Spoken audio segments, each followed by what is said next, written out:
The studio lights blazed down on the set of the popular daytime talk show, where Joy Behar sat confidently behind her desk, her co-hosts nodding along as she launched into another one of her signature rants. The audience buzzed with anticipation, unaware of the storm about to unfold. Joy, with her sharp wit and unfiltered opinions, had been dominating the conversation, critiquing everything from politics to pop culture. But today, she had set her sights on Steve Harvey. She accused him of being out of touch, mocking his family-oriented shows and his motivational speeches, calling them outdated relics in a modern world. The crowd laughed nervously, some cheering her on. But little did they know that Steve Harvey himself was waiting in the wings, invited as a surprise guest, but ambushed by Joy's premeditated attack. As the segment progressed, Joy doubled down, pulling up clips of Steve's past mishaps, like the infamous Miss Universe blunder, and twisting them into ammunition against his character. She painted him as a bumbling fool who lucked into fame, her voice rising with each jab, the co-hosts trying to interject, but failing to curb her momentum. Suddenly, the producer signaled, and Steve Harvey strode onto the stage, his signature mustache twitching with a mix of amusement and resolve. The audience erupted in applause, caught off guard by his appearance. Joy's face paled slightly, but she quickly recovered, extending a hand with a forced smile. Steve, ever the gentleman, shook it firmly. But his eyes told a different story, one of quiet determination. He took a seat across from her, the tension thick enough to cut with a knife. Without missing a beat, Steve leaned forward, his deep voice booming through the microphones. "Joy, I've been watching from backstage, and I gotta say, you've got some nerve ambushing a man like this on live TV." The crowd gasped, hanging on every word. Joy tried to laugh it off, but Steve wasn't having it. He began dismantling her arguments one by one, starting with her critique of his shows. "You call my work outdated. Family Feud brings families together, teaches them to laugh at themselves. What do, Joy? Sit here and tear people down for ratings." His words landed like punches, the audience shifting uncomfortably. Steve continued, drawing from his own life experiences, sharing stories of his humble beginnings, sleeping in his car, grinding through comedy clubs, all to build an empire that inspired millions.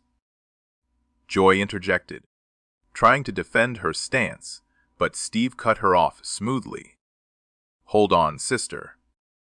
You talk about being progressive, but you're here judging a black man who's made it against all odds. That's not progress. That's hypocrisy." The studio fell silent for a moment, then murmurs of agreement rippled through the seats. Steve's charisma shone through, his humor disarming yet pointed. He recounted how Joy's show often amplified division, while his aimed to unite. By the end of this initial exchange, Joy was on the defensive, her usual bravado cracking under the weight of Steve's eloquent rebuttals. The ambush she planned had backfired spectacularly, turning the tables in a way no one expected. As the commercial break approached, Steve wrapped up his first wave of destruction with a zinger. "Joy, next time you want to come for me, make sure your house is in order first." The audience roared with laughter and applause, setting the stage for the escalating confrontation ahead. This was just the beginning of what would become a legendary TV moment, where Steve Harvey not only defended himself, but schooled Joy Behar on respect, resilience, and real talk. Coming back from the break, the energy in the studio had shifted palpably. With the audience now firmly in Steve Harvey's corner, their cheers drowning out the few supporters Joy still had. Joy, sensing the tide turning, attempted to regain control by pivoting to personal anecdotes, claiming her comments were just harmless fun, and that Steve was overreacting. But Steve, with his years of hosting experience, saw right through her tactics. He smiled that famous grin, the one that could charm a snake, and said, "Harmless fun. Joy, when you drag someone's name through the mud on national TV, that's not fun. That's an ambush. And ambushes, they don't end well for the ambusher." He leaned back in his chair, crossing his legs, exuding confidence as he delved deeper into her hypocrisy. Steve pointed out how Joy often preached about women's empowerment, yet frequently belittled other women in the industry, citing specific instances from her past shows. The co-hosts squirmed, avoiding eye contact, as Steve masterfully wove in facts and humor. "Remember when you called out that actress for her choices? Pot meet kettle, Joy." Laughter erupted again, but this time it was at Joy's expense. She fired back, accusing Steve of being too sensitive, but he countered with grace. "Sensitive? Nah, I'm just real. I've built my career on being authentic, not on tearing others down to lift myself up." The dialogue intensified, with Steve sharing vulnerable moments from his life, like his divorces and financial struggles, to illustrate his point about empathy. "You sit here in your ivory tower, Joy, judging folks who've walked paths you'd never survive." The audience nodded vigorously, some even standing to applaud. Joy tried to interrupt with a quip about Steve's fashion sense, his bold suits, but he turned it around effortlessly. "My suits. They're loud because I'm proud. What's your excuse for that outdated rhetoric?" The burn was palpable, and Joy's face flushed red. Steve didn't stop there. He addressed the broader issue of media sensationalism, calling out how shows like hers thrive on controversy rather than constructive dialogue. "Why need more unity? Less division. That's why my shows resonate. They're about people, not politics." As the segment wore on, Steve's points accumulated like a snowball rolling downhill, gaining momentum with each revelation.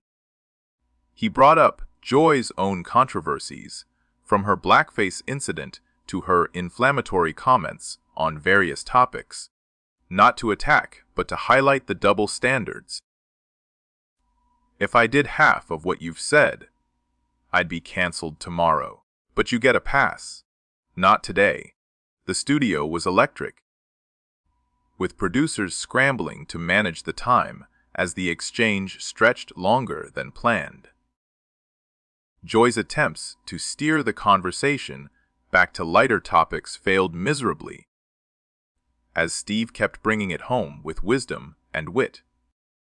By the midpoint of this paragraph's narrative, it was clear Steve was in full control, destroying Joy's arguments with surgical precision. The ambush she orchestrated had morphed into her own undoing, a masterclass in comeback artistry. As the discussion heated up further, Steve dropped another gems. "Joy, you're smart, but intelligence without kindness is just noise." The profound statement hung in the air, forcing even Joy to pause, her usual retort silenced for a brief moment. The third act of this televised showdown saw Steve Harvey elevating the conversation to a philosophical level, challenging Joy Behar not just on her words but on her worldview.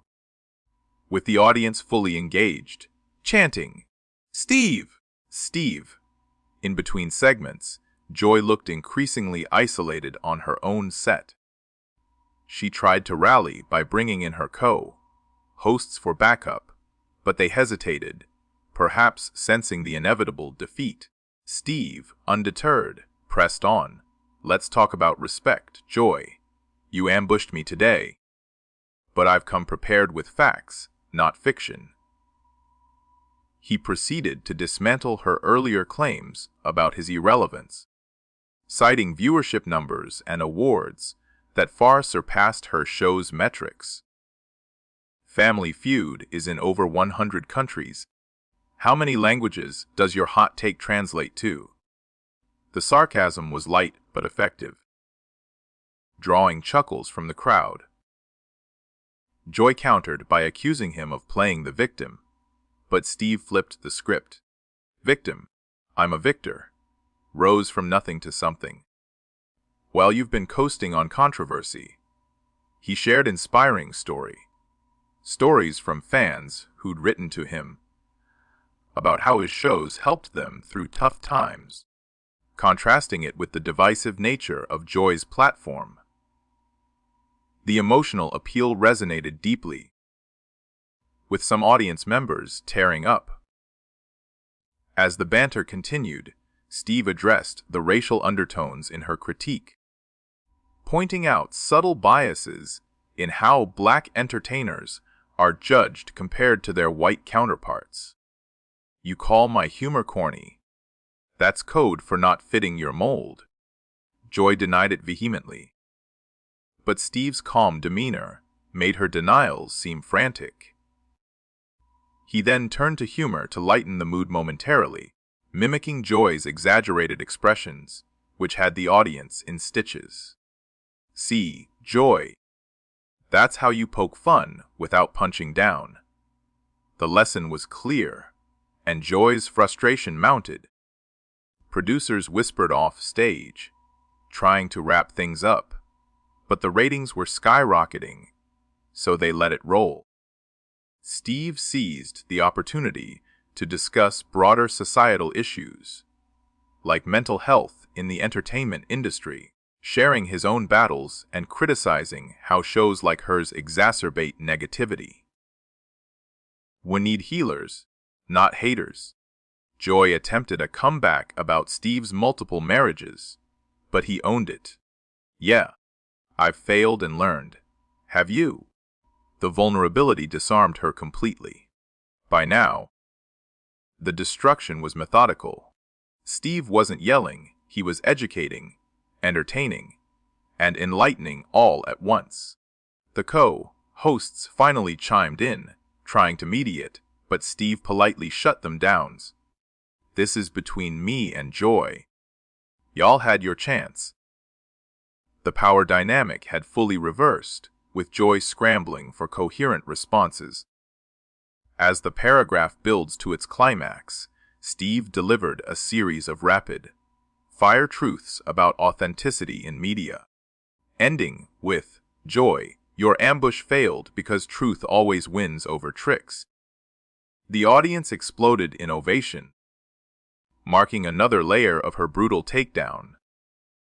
As the confrontation entered its fourth phase, Steve Harvey showed no signs of letting up, his energy seemingly boundless as he continued to expose the flaws in Joy Behar's approach.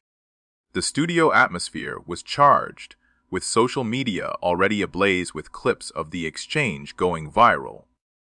Joy, desperate to salvage her position, resorted to personal attacks, questioning Steve's business ventures and endorsements. But Steve was ready. "My businesses employ hundreds. Create opportunities. What have your rants built besides resentment?" He listed his philanthropic efforts, from scholarships to community programs, painting a picture of a man committed to giving back. Joy scoffed, but the audience's boos drowned her out. Steve then delved into the art of comedy, explaining how true humor unites while hers divides.